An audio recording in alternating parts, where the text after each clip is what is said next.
Hi. Let's start. Hi, hello. My name is Ruby Jane Cabagnot. I'm originally from the Philippines, but I have been living in Oslo, Norway for the past several years now. So if you've been to both countries, the Philippines and Norway, you'll know that one is hot and warm, and one is cold and colder. So really, just the total opposites. Let's talk about Astro. Hold on. Let's start this. And how we can build fast with Astro.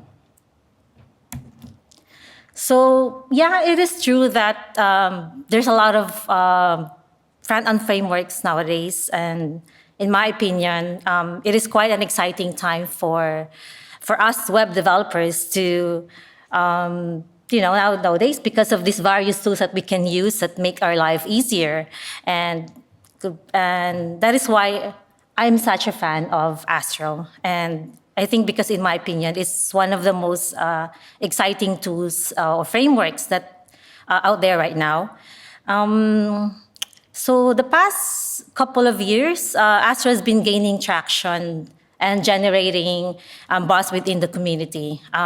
Because of its built-in full-feature dynamic web apps. And what's amazing about is that it ships JavaScript by default, or it doesn't, zero JavaScript by default. Before I go on, I would like to ask, who has heard of Astro before or used Astro? Okay, yeah, so good. So there's a few of you here. So like I said, it's been around for a few years now, a couple of years, and just recently it launched its released some new exciting additions, such as support for the view transitions and the stable release of the image optimizations, just to name a few. But build fast, what exactly? So originally, Astro was created to focus on content-first websites. But basically, now you can create fully featured apps or web applications, and the possibility seems to be endless right now. At the same time, I would say it is quite easy and approachable for newcomers, for new developers, and just to build something and deploy it fast or rapidly. So the developer experience of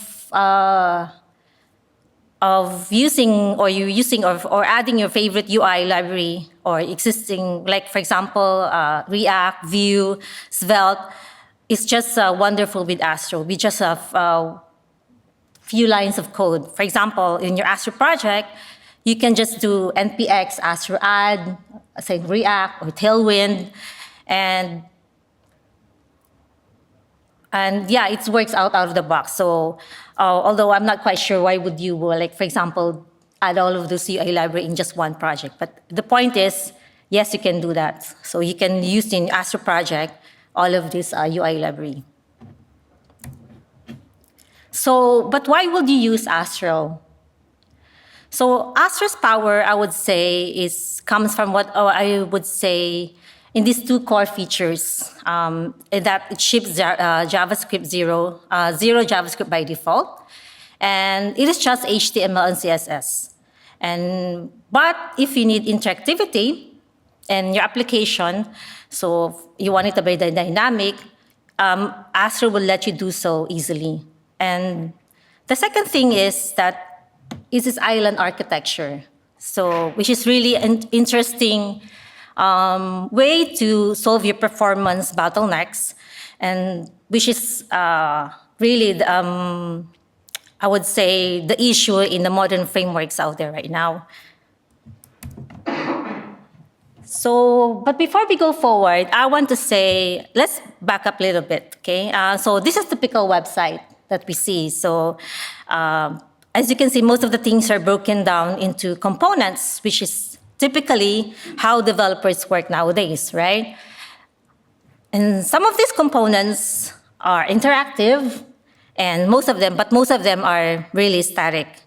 So some bits may require client-side JavaScript, but most of these you don't really need the client-side JavaScript. So traditionally, we have everything in one big JavaScript monolith. So we might render this on the server side and also hydrate on the client, right? So this is really the case of with our SPA or single page application.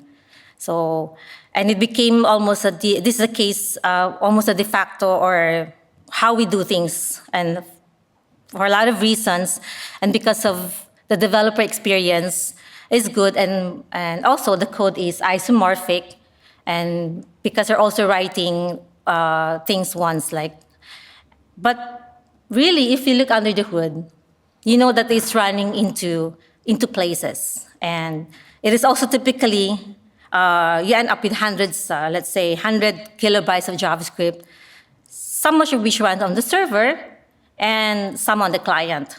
And even for your non-interactive bits of your website or application, that you don't really need this JavaScript on the client. So with Astro app, so we have this island architecture, and I believe it is essentially what makes Astro really different, or something powerful in my opinion. So it is using this islands architecture, or otherwise known as partial hydration. So basically, islands are tiny applications of your static content. And so in Astro, islands are recursive, and the children of your islands are not part of your JavaScript bundle, but embedded in the HTML. So this means basically that 90% of your reduction in your JavaScript overall, or at least more or less 90%. So yeah, it's like what I said, there are many tools that we can use nowadays in your front-end tools. So we can just do a simple static website or static site generator like Hugo, 11T. So these static sites are designed for speed on the client. But even if you need a bit of interactivity, which is really a necessity nowadays, you would basically, when you use these kinds of framework, you would basically hand-roll your own client-side JavaScript. So in the case of SPA or this React Vue, we can also use SPA, so using these popular frameworks. So basically, they're also wonderful for your interactivity if you need it. But there are some downsides with it. For example, if you need SEO. And of course, we can also lean fully on the server side of things and render our pages at request time. So these libraries are also designed to scale.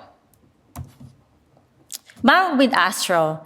So Astro describes itself as a framework that is designed for everybody. So it seems to get the best parts of your popular modern frameworks, and yet it is powerful and intuitive for advanced users enough that and approachable for newcomers to build and deploy a fully featured apps and sites. And again, so why Astro? So one of the most exciting things about Astro is that it's extremely fast to get started. And getting started with Astro is run by CLI, and it's from my experience, a very smooth experience. And it's very fast to build because Astro doesn't ship a lot of moving parts. And you can have something up and running an extremely short amount of time. Like, for example, you have a landing page and even your blog site, because like what I said, it ships JavaScript, zero JavaScript by default. And in the syntax of when building Astro, if you know HTML, so you already know enough to build you write or your own Astro component. And more significantly for us developers, it is very fast to adopt incrementally because in a sense you can take your, for example, you have existing React components or Vue components or Svelte components and bring it into your Astro project. So for this one, it is fast to deploy. So we have your SSR adapters, so you can deploy it to any, because you only need to deploy it in the CDN. And let's say you can put it in your Cloudflare, Netlify, or Vercel, and whatever it works, and it just works out of it's so easy to just, with a few lines of code. So yeah, with Astro, you can, like what I said, you can have static content. For example, the page in the earlier, and then, but if you need islands or loads of activity, by using a framework, you can, for example, the React, Svelte, Solid, Vue, whatever. So you can just easily add it. So Astro will automatically run it to HTML ahead of time, and then strip out of your JavaScript. So essentially, it will keep your site fast by default. By removing all the unused JavaScript from the page. So this is the islands from the ground up. Astro has been designed to be fast. So this is the islands architecture approach for the UI to be extracted into small isolated components. So instead of rendering everything on the server and then sending it to the client, for hydration, Astro will send the interactive parts to the client. So this means your unused JavaScript never ends up in the client, so your site loads almost instantly, and the TTI, or time to interactive, is likewise faster. And you'll get a much better lighthouse metrics, which is basically when you need SEO for that.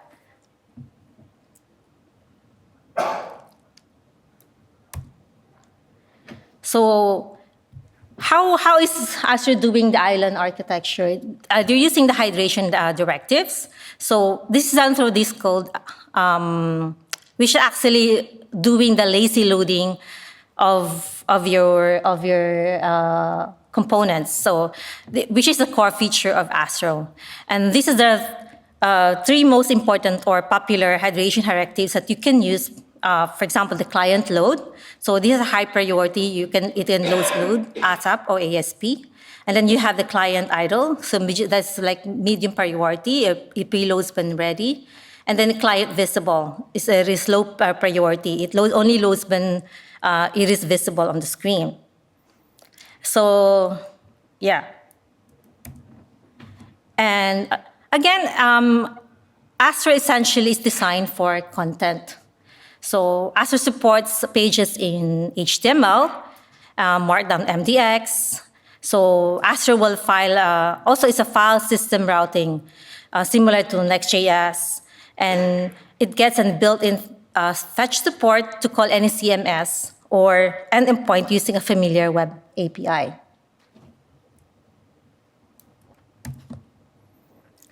But also, Astro was also built with interactivity in mind.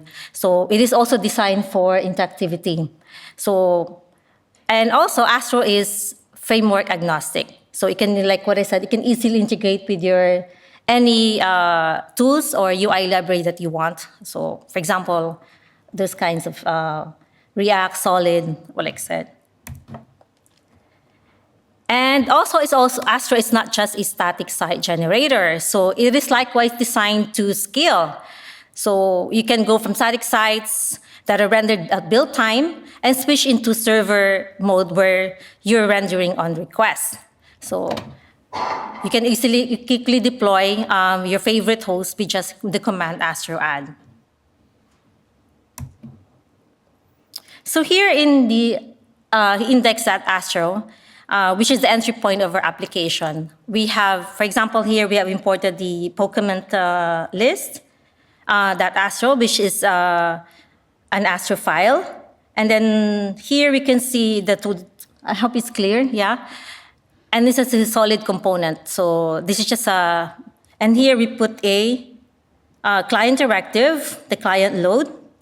So this is a typical Astro file, where on top here, you can see the enclosing 3 dashes is called the component script or the front matter. So anything that you put up here is server-side rendered by Astro. And I'm showing here the Pokemon list component, like what I said, which is an Astro file. So we didn't need to put client directive when we imported this in our index, that Astro file earlier, right? So unlike the solid to-do component. And inside the front matter, you can see the fetching the data using the Pokemon API.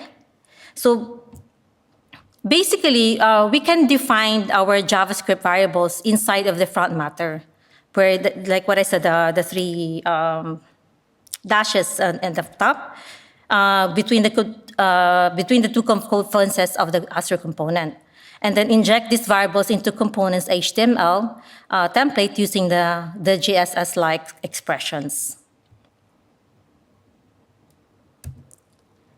And this is a solid to-do component, and that we are importing.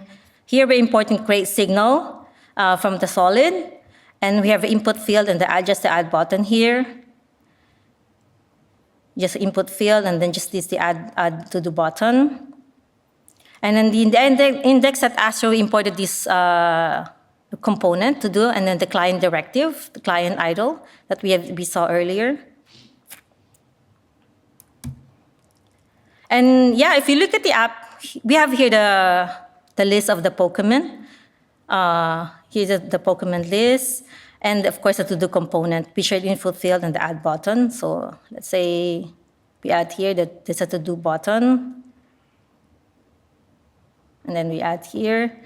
But yeah, let me show this cool dev tool from Astro here. So we can inspect any island components in our page, and then we click.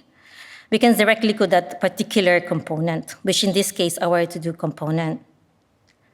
And the About page, here we can see there.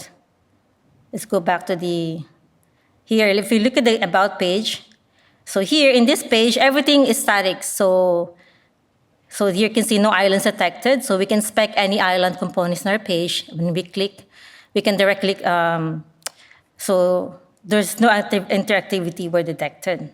So yeah, these toolbars allow you to inspect your page islands and see, for example, any helpful audits on performance and accessibility. So the CLIO, when you build your Astro project, there's this you can use this Astro extension to give you highlighting intelligence for completions. So it's a definitely must-have. For the bare bones of our project, we have the Astro config file. So you can, example, if you want to install your Tailwind or adapter like Vercel, or Netlify, or for deployment, all this will be in your Astro config file. And then for the Astro Tailwind, that would also install, you would actually automatically install it, including the dependencies that you would need. So I like the way how it would make it easy for them to just generate a minimal config file and then set up here. You don't have, unlike in other framework, you have to, there's a lot, when you set up Tailwind, there's a lot of configurations that you have to do with Astro. It's just, with just a few lines, it just works out of the box. It will generate everything for you. And if you look at here again in the index at Astro, it looks like a lot like HTML because Astro has this special syntax that is a superset of HTML. So in your astro.file, basically anything you can do in HTML, you can likewise do it here. So, and also it has the power of the JSS here in the JSS-like expressions.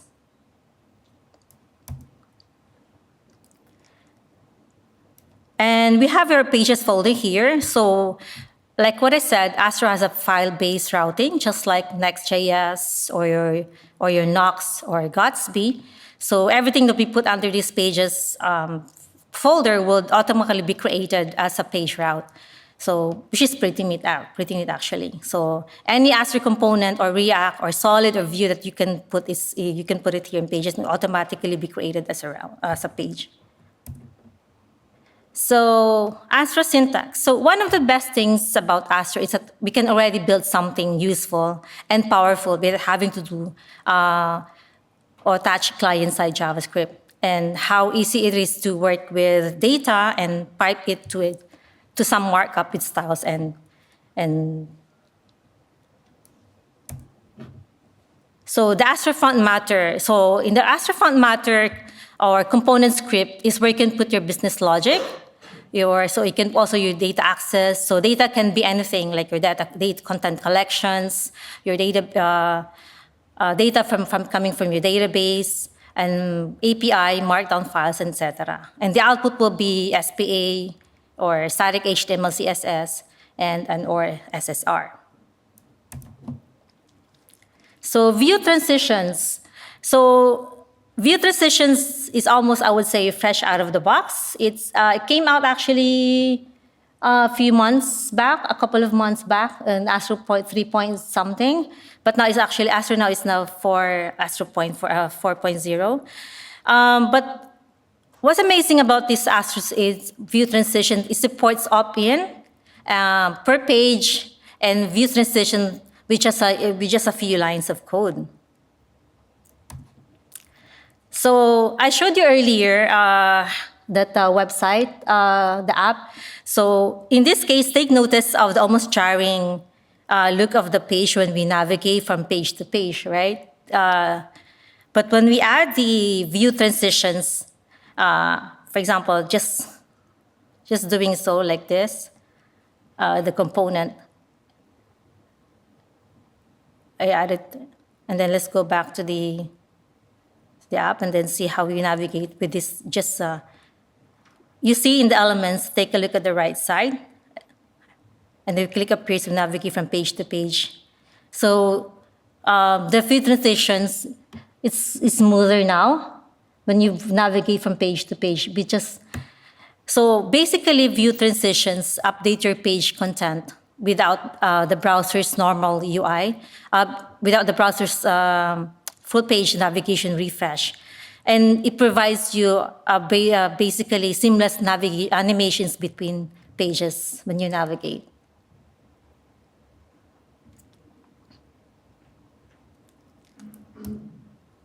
So with view transitions, basically what you're getting is your app feels like a native client-side application, but actually they're not.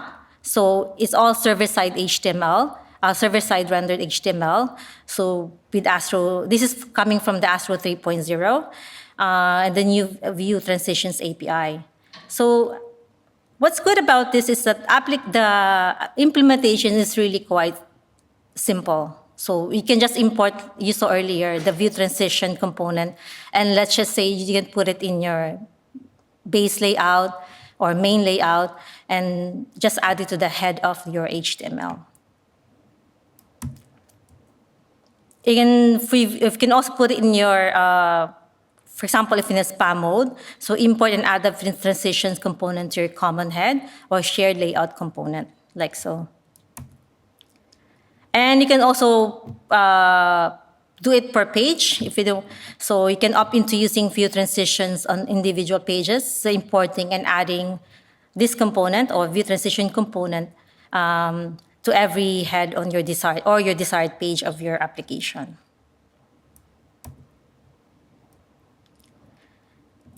So the rendering, Astro said the rendering performance showed a major lift in Astro 3.0 with most components. Astro claims that rendering 30% faster. And in their benchmark also, the speed improvement can be as high as 75%.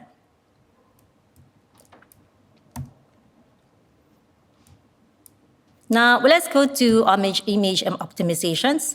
So image optimizations is also now stable in Astro 3.0.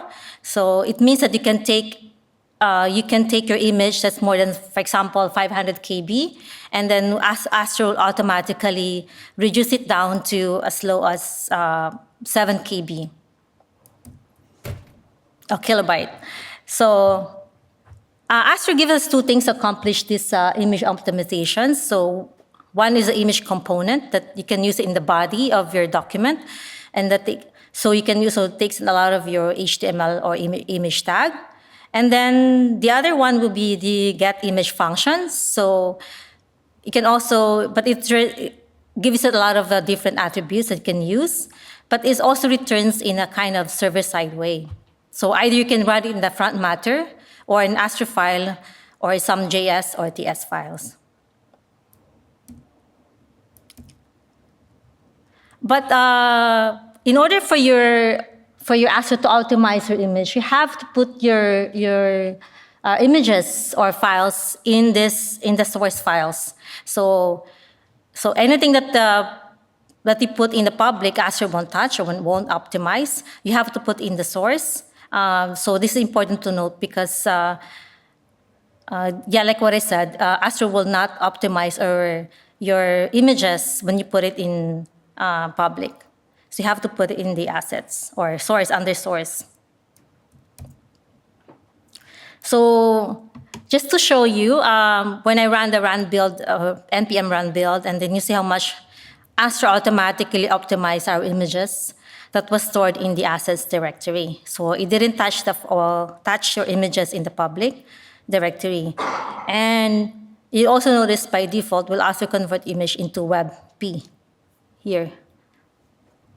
So if you notice, it's PNG, right? PNG, JPEG, and then, but when the Astro generated the images, or it converted into WebP, then this is how much just like before, and then this is after.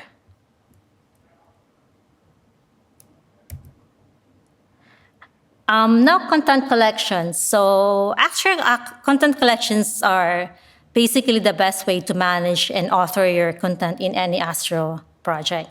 So your applications, content collections help to organize your documents, validate your front matter, and provide automatic type safety for all of your content.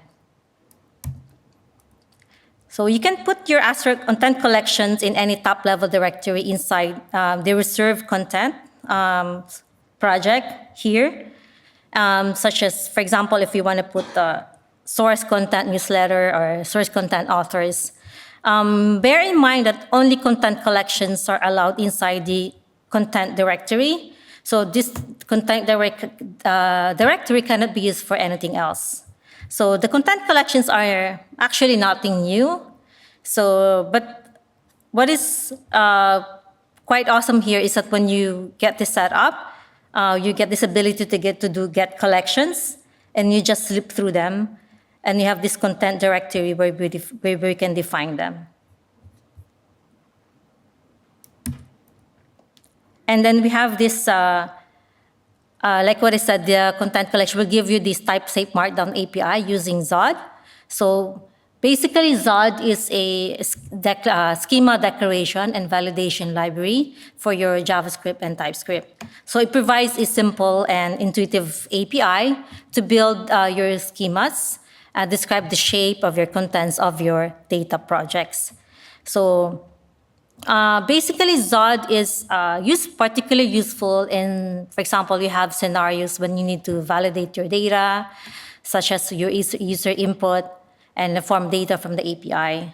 So you can define your schema to specify what shape and data that you should have, and Zod will check it if the incoming data matches that schema.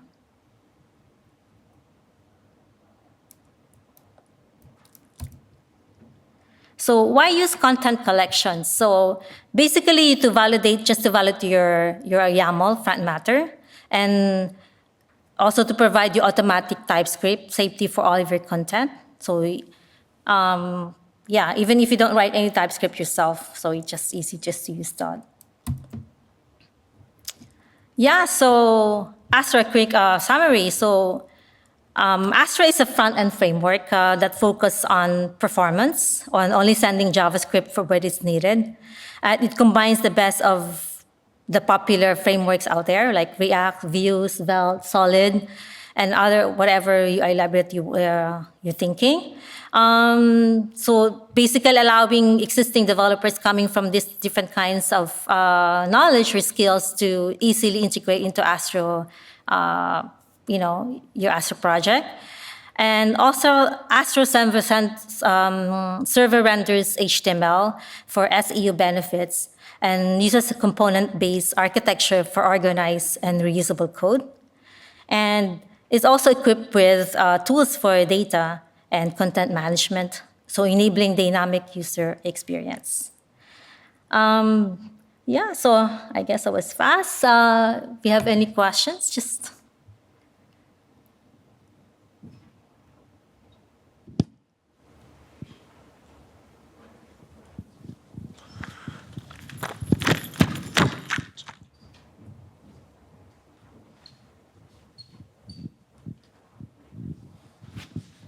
Hi. Hi. Is there, like, if you've got your island structure, is there a part of the API mechanism for communication between them? Sorry, I can't see you. Where are you? I'm here. Ah, there. Hi. Yeah, so communication between the islands, is that possible? Communication between the what? Islands, so like you've got one of your components written in React and another component written in something else. Mm-hmm. Is there a way to communicate between the two? Yeah, you can basically, between the islands. Yes. Yeah, for example, when you're using, there's a way to you can easily do so, communicate between the islands. Okay, thank you.